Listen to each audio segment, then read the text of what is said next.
یہ بچہ جو ہے نا نالے میں ڈھونڈ رہا ہے اپنے کچھ ایسی چیزیں جو وہ نکال کے بیچ سکے، اپنا پیٹ کی پیاس بجھا سکے۔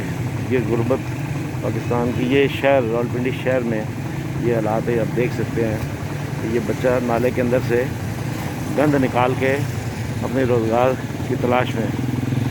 اللہ پاک ہم سب کو اس غربت سے بچائے اور حکمرانوں کو یہ توفیق دے کہ ایسے لوگوں کو جو ان کی سپورٹ کر سکیں، ان کو روزگار، رہائش، کھانا پینا، صحت، تعلیم دینے کی سہولتیں جو ریاست کی ذمہ داری ہے مہیا کر سکے۔ لیکن افسوس کہ یہ بچہ، اس طرح کے کئی بچے، ابھی کچھ دیر پہلے 3-4 بچے تھے جو اپنا روزگار جو تلاش کرنے کے لیے نالا لئی میں گھوم رہے تھے۔ تو ضرورت اس عمر کی ہے کہ ہم اس معاشرے کے بگاڑ کو ختم کرنے کے لیے حکمران جو ووٹ لے کر آتے ہیں عوام کو ریلیف دینے کے لیے، وہ دیکھیں اور سوچیں اور سمجھیں کہ ان کے کیا فرائض ہیں۔